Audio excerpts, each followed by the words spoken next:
മലയാള മനോരമയുടെ main story പ്രളയം ഒന്നും ചെയ്യാതെ കേരളം എന്നുള്ളതാണ്. പഠിച്ചില്ല, നമ്മൾ വീണ്ടും മുങ്ങി. ഇന്ന് ഞാൻ വിവിധ പത്രങ്ങളൊക്കെ നോക്കിയപ്പോഴേ ഏറ്റവും കൃത്യമായി ഈ കഴിഞ്ഞ ദിവസങ്ങളിലുണ്ടായ ഈ വെള്ളപ്പൊക്കം അല്ലേ, അതിൽ നിരവധി പേര് മരിക്കുന്നു, നിരവധി പേർക്ക് അവരുടെ കിടപ്പാടം നഷ്ടപ്പെടുന്നു. ഒരു വലിയ ദുരന്തത്തെയാണ് നമ്മൾ അഭിമുഖീകരിച്ചത്. അപ്പോഴൊക്കെ സി പി എമ്മിന്റെ ശിങ്കിടികളും ഒച്ചപ്പാടും ബഹളവും ഉണ്ടാക്കിയത് വി ഡി സതീശൻ പോയിട്ട് വിരുന്നുണ്ടു. ഇവിടെ ഭയങ്കര ജനങ്ങളാകെ ഈ പ്രളയത്തിൽ അകപ്പെട്ട് ജീവന് വേണ്ടി പെടാപ്പാട് വിടുമ്പോ മുഖ്യമന്ത്രി വി ഡി സതീശൻ മലപ്പുറത്ത് പോയിട്ട് വിരുന്നുണ്ടു. അല്ലേ, എന്തു മോശമാണ് വിരുന്നുണ്ടു. കൃത്യമായ മറുപടി കഴിഞ്ഞ ദിവസം സതീശൻ പറഞ്ഞു. സതീശൻ സാധാരണ നമ്മള് ഈ ബുധനാഴ്ചത്തെ മന്ത്രിസഭാ യോഗം കഴിഞ്ഞിട്ടാണ് സാധാരണ വി ഡി സതീശൻ പ്രതിപക്ഷം ഉയർത്തുന്ന അല്ലെങ്കിൽ സി പി എമ്മാര് ഉയർത്തിക്കൊണ്ടുവരുന്ന ഇമാതിരി ഊള ചോദ്യങ്ങൾക്ക് അല്ലെങ്കിൽ ഇവരുടെ ഈ പറയുന്ന ഒരു അടിസ്ഥാനവുമില്ലാത്ത വിഡ്ഢിത്തങ്ങൾക്ക് കൃത്യമായ മറുപടി പറയാറുള്ളത് എല്ലാ ബുധനാഴ്ചകളിലുമാണ്. അപ്പൊ ബുധനാഴ്ച സതീശൻ മറുപടി പറഞ്ഞു കഴിഞ്ഞാൽ പിന്നെ അതോടുകൂടി ദേശാഭിമാനിയുടെ റിപ്പോർട്ടർമാർക്കും കൈരളിയുടെ റിപ്പോർട്ടർമാർക്കും സ്വതവേ അന്തംഗമികൾക്ക് മുഴുവനും വയറ് നിറയെ കിട്ടും, അവരതും വാങ്ങിപ്പോകും. ഇതാണ് നമ്മൾ സാധാരണ കാണാറുള്ളത്. അപ്പൊ ഈ പ്രളയം എന്ന് നമ്മൾ പറയേണ്ട ഒരു പ്രളയ സമാനമായ ഒരു വെള്ളപ്പൊക്കമൊക്കെ ഉണ്ടായി, പ്രത്യേകിച്ച് പത്തനംതിട്ട ഭാഗങ്ങളിലൊക്കെ. അപ്പൊ ഇവർ പറഞ്ഞുകൊണ്ടിരിക്കുന്നത് എന്താന്ന് വെച്ചാൽ സംസ്ഥാന സർക്കാർ മുന്നറിയിപ്പ് നൽകിയില്ല. പിന്നെ ഏതൊരു അണക്കെട്ടിലെ വെള്ളം തുറന്നു വിട്ടു മുന്നറിയിപ്പ് നൽകാതെ. ദുരിതാശ്വാസ ക്യാമ്പുകളിലൊന്നും ആവശ്യത്തിന് സജ്ജീകരണങ്ങളില്ല, ആവശ്യത്തിന് ഭക്ഷണം കിട്ടുന്നില്ല, അവർക്ക് ആവശ്യമായ സംവിധാനങ്ങളൊന്നും ഒരുക്കിയില്ല. ആ സമയത്തൊക്കെ ഇതൊക്കെ ചെയ്യേണ്ടിയിരുന്ന വി ഡി സതീശൻ മലപ്പുറത്ത് പോയിങ്ങാണ്ട് വിരുന്നുണ്ണുകയായിരുന്നു. പിന്നെ അതുമല്ല, ഹെലികോപ്റ്ററിൽ ഒരു യാത്ര അമ്മായിയപ്പനെ കാണാൻ ഹെലികോപ്റ്ററിൽ പോയി. ഇതാണ് ഏറ്റവും പ്രധാനപ്പെട്ട സതീശനെതിരെ ഉന്നയിക്കപ്പെട്ട രണ്ട് പ്രധാന ആരോപണങ്ങൾ. ഒന്ന്, ഹെലികോപ്റ്ററിൽ കയറിയിട്ട് എവിടെ പോയി? എറണാകുളത്ത് ആലുവയിൽ ആശുപത്രി കിടക്കുന്ന അമ്മയച്ചനെ കാണാൻ വേണ്ടി പോയി. രണ്ടാമത്തെ കാര്യമാണ് മലപ്പുറത്ത് പോയിട്ട് വിരുന്നുണ്ടു. അല്ല, ഞാൻ ചോദിക്കട്ടെ, ഈ നമ്മുടെ നാട്ടിൽ പ്രളയം ആദ്യമായിട്ടല്ലല്ലോ.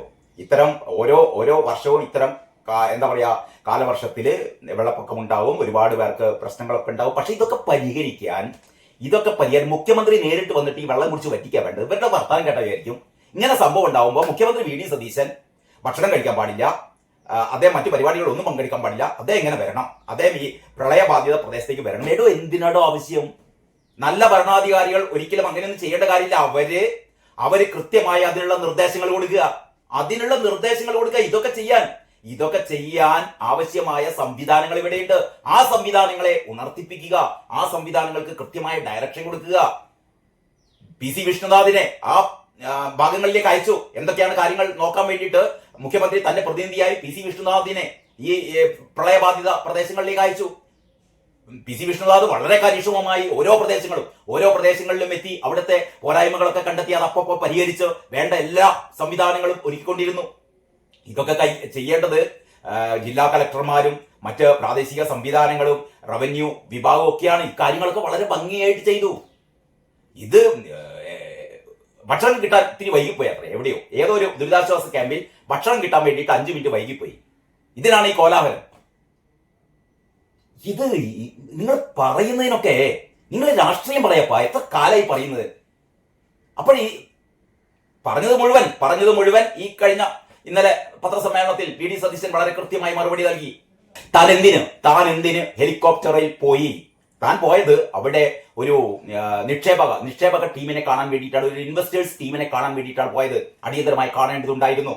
അവര് തമിഴ്നാട്ടിൽ മുഖ്യമന്ത്രിയുമായി സംസാരിച്ചു. അത് കഴിഞ്ഞ് അവർ കൊച്ചിയിൽ അവര് രാത്രിയോടെ അവർ തിരിച്ചു പോകും. ഞാൻ വന്ദേ ഭാരതിൽ പോകാമായി എന്നായിരുന്നു നിശ്ചയിച്ചിരുന്നത്. പക്ഷെ അപ്പോഴത്തേക്ക് അവർ പോകും എന്നുള്ളത് കൊണ്ട് അവരെ കാണേണ്ടതുണ്ടായിരുന്നു. അതുകൊണ്ട് ഞാൻ അവരെ കാണാൻ വേണ്ടി ഹെലികോപ്റ്റർ എടുത്ത് പോയി. ആ ഹെലികോപ്റ്റർ എടുത്ത് പോയത് കൊണ്ട് ഒരു പൈസ പോലും ഖജനാവിന് നഷ്ടമുണ്ടായിട്ടില്ല. ആ ഹെലികോപ്റ്റർ പറഞ്ഞാലും പറഞ്ഞില്ലെങ്കിലും ഈ 80 ലക്ഷം രൂപ പ്ലസ് പൈലറ്റിന്റെ ചെലവ് തുടങ്ങിയ ഇന്ധന ചെലവ് തുടങ്ങിയ കാര്യങ്ങളൊക്കെ കൊടുക്കണം. ഏതാണ്ട് 1 കോടി രൂപ മാസം മാസം ആ ഹെലികോപ്റ്ററിന് കൊടുക്കണം എന്ന് പറയുന്ന ഒരു കരാറ് നേരത്തെ കാരണബോധം ഒപ്പിട്ട് പോയതാണ്. ഈ സെപ്റ്റംബർ 18 വരെ അതിന് കാലാവധിയുണ്ട്. അത് ഉപയോഗിച്ചാലും ഉപയോഗിച്ചില്ലെങ്കിലും അതിന് കാശ് കൊടുക്കണം. ആ സമയത്ത് ആ ഹെലികോപ്റ്റർ എടുത്ത് പോയി ആ ഇൻവെസ്റ്റേഴ്സിനെ കണ്ടു. ഇത്രയും ചെയ്തിട്ടുള്ളൂ. പിന്നെ മലപ്പുറത്ത് പോയി ഊണ് കഴിച്ചത്. മലപ്പുറത്ത് മറ്റൊരു പരിപാടിയിലേക്ക് വേണ്ടിയിട്ട് മുഖ്യമന്ത്രി അവിടെ ചെന്നപ്പോ എന്താ പറയാ, അതിന് തൊട്ടടുത്തുള്ള ഒരു വീട്ടുകാർ പറഞ്ഞു അവിടെ ഭക്ഷണം കഴിക്കാന്ന് പറഞ്ഞു. നമ്മളെങ്ങനെയാണോ മലപ്പുറത്തും കോഴിക്കോട്ടൊക്കെ ഈ അതിഥി സൽക്കാര പ്രിയരാണ് ഇവിടുത്തെ ആൾക്കാർ മുഴുവനും. എനിക്കറിയാം, എനിക്ക് വളരെ കൃത്യമായിട്ട് അറിയാം. അപ്പൊ അവിടെ ചെന്നപ്പോ ആ വീടിന്റെ തൊട്ടടുത്തുള്ള ഒരു വീട്ടുകാര് ഒരു മുസ്ലിം ലീഗ് നേതാവാണ്. അയാൾ പറഞ്ഞു അവിടെ ഭക്ഷണം കഴിക്കാന്ന് പറഞ്ഞു. സതീശൻ തന്നെ പറയുന്നു 3 മണിയായിട്ടുണ്ട്. ഈ ഔദ്യോഗിക തിരക്കുകളൊക്കെ കഴിയുമ്പോഴത്തേക്കും 3 മണിയായിട്ടുണ്ട്. 3 മണിക്കും ഭക്ഷണം കഴിക്കാതെ കാത്തിരിക്കുകയാണ് അടുത്ത വീട്ടുകാര്. മുഖ്യമന്ത്രിക്ക് അവിടെ ഭക്ഷണം കഴിക്കാം. അവിടെ മുഖ്യമന്ത്രി ഇന്ന് ഭക്ഷണം കഴിച്ചു. അത്രേ സംഭവിച്ചിട്ടുള്ളൂ. അവിടുത്തെ ഭക്ഷണം എന്ന് പറഞ്ഞാൽ പ്രത്യേകിച്ച് മലപ്പുറത്തുകാര് ഒരു അതിഥി വീട്ടിൽ വന്നാൽ അവര് ആ അതിഥിക്ക് ഒരുപാട് വിഭവങ്ങൾ ഒരുക്കി കൊടുക്കും. ഇതിനെയാണ് വിരുന്ന് എന്ന് പറയുന്നത്. ഭക്ഷണം കഴിച്ചു, ഉച്ചക്ക് ഭക്ഷണം കഴിച്ചതിന് വിരുന്ന് എന്ന് പറയും. മുഖ്യമന്ത്രി വിരുന്നുണ്ട്. അപ്പൊ എപ്പോഴാണ് വി ഡി സതീശൻ പറഞ്ഞത്, ദയവായി എനിക്ക് മനസ്സിലായില്ലായിരുന്നു 2018 പ്രളയം വന്നപ്പോൾ പിണറായി വിജയൻ വെള്ളം പോലും കുടിച്ചില്ല എന്ന് പറഞ്ഞാൽ ഭക്ഷണം കഴിക്കരുത്, മുഖ്യമന്ത്രിമാരൊന്നും ഭക്ഷണം കഴിക്കരുത്, പരിഹസിച്ചു സതീശൻ. ഇമാതിരി പരിഹാസം ഏറ്റുവാങ്ങാൻ വേണ്ടിയിട്ട് പ്രതിപക്ഷം അല്ലേ? ഇതാണ് ഇങ്ങനെയൊക്കെയാണ് സ്ഥിതിഗതികളെ. അപ്പോഴാണ് മലയാള മനോരമ വളരെ കൃത്യമായി പറയുന്നത് എന്താണ്, പ്രളയം ഒന്നും ചെയ്യാതെ കേരളം പഠിച്ചില്ല, നമ്മൾ വീണ്ടും മുങ്ങി എന്ന് പറഞ്ഞാൽ ഈ പ്രളയം ഉണ്ടായതിന് അല്ലെങ്കിൽ ഈ വെള്ളപ്പൊക്കം ഉണ്ടായതിനുള്ള കാരണം കഴിഞ്ഞ 10 വർഷം ഭരിച്ച പിണറായി വിജയനാണ്. നമുക്കൊക്കെ അറിയാം.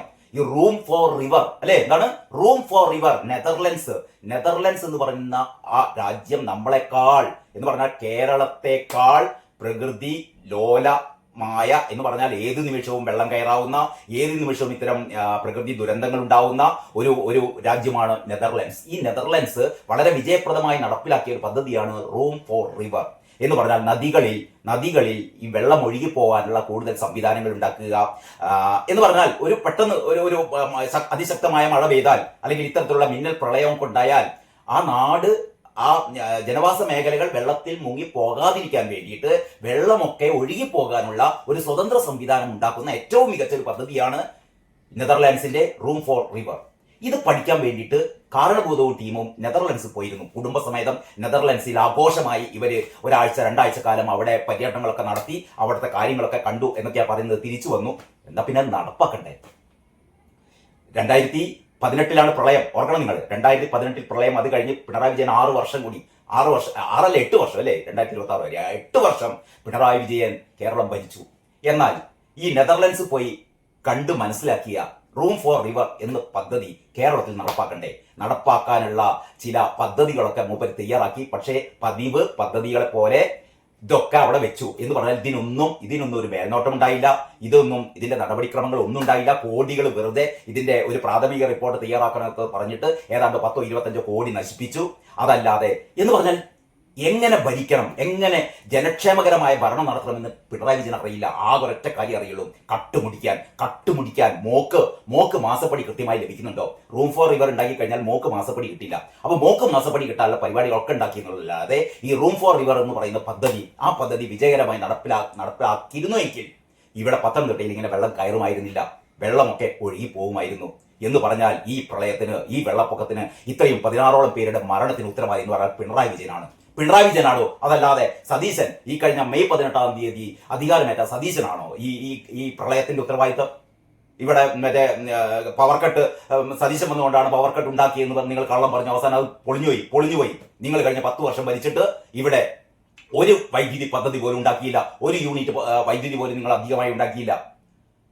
ദീർഘകാലത്തേക്ക് ഉപയോഗപ്രദമാവുന്ന ഉമ്മൻചാണ്ടി കൊണ്ടുവന്ന ഒരു കരാർ പോലും നിങ്ങൾ എന്ത് ചെയ്തു? നിങ്ങൾ അധിക ലാഭത്തിന് വേണ്ടിയിട്ട് അല്ലെങ്കിൽ നിങ്ങൾക്ക് കമ്മീഷൻ അടിച്ചു മാറ്റാൻ വേണ്ടിയിട്ട് നിങ്ങൾ അത് ഒഴിവാക്കി. ഇതൊക്കെ നിങ്ങൾ ചെയ്തു എന്ന് പറഞ്ഞാൽ നിങ്ങൾക്ക് ഒരൊറ്റ കാര്യം ഉണ്ടായിരുന്നുള്ളൂ, നിങ്ങൾക്ക് എന്താ പറയാ, കട്ടുമുടിക്കണം എന്നുള്ള ഒരൊറ്റ കാര്യം മാത്രം. ഇതിന്റെയൊക്കെ തുടർച്ചയാണ് അല്ലെങ്കിൽ ഇതിന്റെയൊക്കെ പ്രത്യാഘാതമാണ് ഇവിടെ സംഭവിച്ച ഈ പറയുന്ന എന്താ പറയാ ഈ വെള്ളപ്പൊക്കവും അതിനെ തുടർന്ന നാശനഷ്ടങ്ങൾ. എന്നിട്ട് നിങ്ങൾ വി ഡി സതീശന് കുറ്റം പറയണം അല്ലേ? വളരെ കൃത്യമായ വാർത്തയാണ് മിഥുൻ എം കുര്യാക്കോസ് ഇതിനെപ്പറ്റിയുള്ള യഥാർത്ഥത്തിൽ അവലോകനം ഇന്ന് ഞാൻ ഇറങ്ങിയ പത്രങ്ങളിൽ ഇങ്ങനെ ഇത്രയും വളരെ ചെറിയൊരു റിപ്പോർട്ടാണ്. പക്ഷേ ഇതിൽ പറയേണ്ട കാര്യങ്ങളൊക്കെ പറഞ്ഞിട്ടുണ്ട്. ഇന്നത്തെ ഏറ്റവും മികച്ച പത്രം മലയാള മനോരമയായി മാറുന്നത് ഈ ഒരൊറ്റ റിപ്പോർട്ട് കൊണ്ടാണ്. ആ റിപ്പോർട്ട് എന്താണെന്ന് നിങ്ങൾ അറിഞ്ഞേ തീരൂ. അതിങ്ങനെയാണ്. അതായത് മുൻ വർഷങ്ങളിലെ പ്രളയത്തിൽ നിന്ന് കേരളം ഒന്നും പഠിച്ചില്ല. എന്താണ്? മുൻ വർഷങ്ങളിലെ പ്രളയത്തിൽ നിന്ന് കേരളം ഒന്നും പഠിച്ചില്ല. വി ഡി സതീശനാണോ ഉത്തരവാദി? നിങ്ങൾ പറ. വി ഡി സതീശനാണോ? വി ഡി സതീശൻ പോയി കണ്ട് മലപ്പുറത്ത് ആ വീട്ടിൽ നിന്ന് ഭക്ഷണം കഴിച്ചുകൊണ്ടാണോ? വി ഡി സതീശൻ ഒരു ഇൻവെസ്റ്റേഴ്സ് ടീമിനെ കാണാൻ വേണ്ടിയിട്ട് ഈ പിണറായി വാടകയ്ക്കെടുത്ത് ഇവിടെ മാസം തോറും 1 കോടി രൂപ വെറുതെ കൊടുത്തുകൊണ്ടിരുന്ന ഒരു ഹെലികോപ്റ്റർ എടുത്ത് പോയതിനാണ്? അതുകൊണ്ടാണ് ഇങ്ങനെയൊക്കെ സംഭവിച്ചത്. ഭരണകൂടവും ദുരന്ത നിവാരണ അതോറിറ്റിയും ഒരു മുന്നൊരുക്കവും നടത്തിയില്ല. പിണറായി വിജയന്റെ കാലത്തുള്ള കാര്യം പറയുന്നത്, അല്ലാതെ ഈ 2 ദിവസം കൊണ്ട് ഉണ്ടാക്കിയ കാര്യത്തെ കുറിച്ചല്ല പറയുന്നത്. ഭരണകൂടവും ദുരന്ത നിവാരണ അതോറിറ്റിയും ഒരു മുന്നൊരുക്കവും നടത്തിയില്ല. സംസ്ഥാനം ഇന്ന് നൽകുന്നത് ആ ഗുരുതര വീഴ്ചയുടെ വലിയ വിലയാണ്. സംസ്ഥാനം ഇന്ന് നൽകുന്നത് ഇത്രയും 16ഓളം പേരുടെ മരണത്തിന് കാരണമായത് ഈ ഗുരുതര വീഴ്ചയാണ് എന്ന് പറഞ്ഞാൽ പ്രതി ആരാണ്? പ്രതി പിണറായി വിജയനാണ്. ഈ വി ഡി സതീശനെതിരെ ഉറഞ്ഞു തുള്ളുന്ന പി രാജീവും എം പി രാജേഷും ഈ എ റഹീമും എം വി ഗോവിന്ദനും തുടങ്ങിയ എല്ലാ ഇത്തരത്തിൽപ്പെട്ട പിണറായി വിജയന്റെ വാഴ്ത്തുപാട്ട് സംഘം മനസ്സിലാക്കേണ്ടത്, നിങ്ങളെപ്പോലുള്ള പെറുക്കിത്തീനി പറ്റിത്തീനി എല്ലാവരും മനസ്സിലാക്കേണ്ടത് ഈ ഒരു കാര്യമാണ് കേട്ടോ. ഇതിനൊക്കെ ഏക ഉത്തരവാദി പിണറായി വിജയനാണ് എന്നുള്ള കാര്യം ഇനി പറയുന്നു. 2018-19 വർഷങ്ങളിലെ വൻ പ്രളയത്തിന്റെ കാരണങ്ങൾ, വെള്ളം ക്രമാതീതമായി കയറിയ സ്ഥലങ്ങൾ, പെയ്ത മഴയുടെ തോത്, വെള്ളം ഒഴുകാനുള്ള സംവിധാനങ്ങൾ, നദികളിൽ അടിഞ്ഞ മണ്ണിന്റെ അളവ് എന്നിവയെക്കുറിച്ച് എന്ത് കണക്കാണ് സംസ്ഥാനത്തിന്റെ പക്കലുള്ളത് എന്ന ചോദ്യവും ബാക്കി. ഒരു കണക്കുമില്ല. ഇവരിങ്ങനെ എന്താ പറയാ, പ്രളയം ഉണ്ടാവാൻ വേണ്ടി കാത്തിരിക്കുകയാണ്. പ്രളയം ഉണ്ടായി കഴിഞ്ഞാൽ ജനങ്ങളിൽ നിന്ന് എന്താ പറയാ സഹായങ്ങൾ തേടാം. അങ്ങനെ ഈ ദുരന്ത നിവാരണ ഫണ്ട് എന്നൊക്കെ പറഞ്ഞിട്ട്, ഈ രക്ഷാ ഫണ്ട് എന്നൊക്കെ പറഞ്ഞിട്ട്, മുഖ്യമന്ത്രിയുടെ ദുരിതാശ്വാസ ഫണ്ട് എന്നൊക്കെ പറഞ്ഞിട്ടുള്ള ഫണ്ടുകളിലേക്ക് പൈസ ഇങ്ങനെ ഒഴുക്കുക. അത് കഴിഞ്ഞിട്ട് അത് കട്ടുമുടിക്കാൻ ഡിവൈഎഫ്ഐയുടെ നേതാക്കന്മാർ, അറിയാലോ എറണാകുളത്തൊക്കെ സംഭവിച്ചത്. എറണാകുളത്തൊക്കെ പ്രളയ ഫണ്ട് തട്ടിപ്പിൽ ആരൊക്കെയായത് കുടുങ്ങിയത് എന്ന് ഒന്ന് ഓർത്തു നോക്കിയാൽ നല്ലതാണ്. ഇനി 2018 പ്രളയത്തിന് ശേഷം എന്തെങ്കിലും തയ്യാറെടുപ്പോ മുൻകരുതലോ സ്വീകരിച്ചില്ല. ശ്രദ്ധിക്കണേ, 2018 പ്രളയത്തിന് ശേഷം എന്തെങ്കിലും തയ്യാറെടുപ്പോ മുൻകരുതലോ സ്വീകരിച്ചില്ല. കൃത്യമായ കണക്കുകൾ കൈവശമില്ലാത്തത് രക്ഷാദൌത്യത്തെ സാരമായി ബാധിച്ചു. മുൻ അനുഭവങ്ങൾ അടിസ്ഥാനമാക്കി ശാസ്ത്രീയ പഠനങ്ങളും കണക്കുകളും ദുരന്ത നിവാരണത്തിന് അനിവാര്യമാണ് എന്നിരിക്കെ അതിനായി എന്തെങ്കിലും നടപടി സ്വീകരിച്ചിട്ടുണ്ടോ എന്നും പരിസ്ഥിതി വിദഗ്ധർ ചോദിക്കുന്നു. കണക്കുകളും പഠന റിപ്പോർട്ടുകളും പ്രാദേശിക തലത്തിലേക്ക് കൈമാറി തയ്യാറെടുപ്പുകൾ നടത്തേണ്ടിയിരുന്നു. അതൊന്നും ചെയ്തില്ല. അത് ചെയ്തിരുന്നില്ല എന്നതിന്റെ ഏറ്റവും വലിയ തെളിവാണ് മുൻപ് പ്രളയമുണ്ടായ അതേ സ്ഥലങ്ങൾ വീണ്ടും മുങ്ങിയത് എന്നും വിദഗ്ധർ ചൂണ്ടിക്കാട്ടുന്നു. അപ്പൊ ഇതാണ് നമ്മൾ പഠിച്ചില്ല. നമ്മൾ എന്ന് പറഞ്ഞാൽ ഈ പിണറായി വിജയൻ സർക്കാർ പഠിച്ചില്ല, നമ്മൾ വീണ്ടും മുങ്ങി. എന്നിട്ട് നിങ്ങൾ വി ഡി സതീശൻ മറ്റേ ഹെലികോപ്റ്റർ എടുത്ത് പറന്നു, മലപ്പുറത്ത് പോയി ഭക്ഷണം കഴിച്ചു. നിങ്ങൾ നന്നാവാൻ എന്താ ചെയ്യേണ്ടത്? എനിക്ക് മനസ്സിലാകുന്നു കേട്ടോ. ചിരിക്കുകയാണ് ആൾക്കാർ, ചിരിക്കുകയാണ് നിങ്ങളുടെ ഇമ്മാതിരി പോറാട്ടുകൾ. ബാക്കി വിശേഷങ്ങൾ നമുക്ക് അടുത്ത വീഡിയോയിൽ. അതുവരെ എല്ലാവർക്കും നന്ദി, നമസ്കാരം.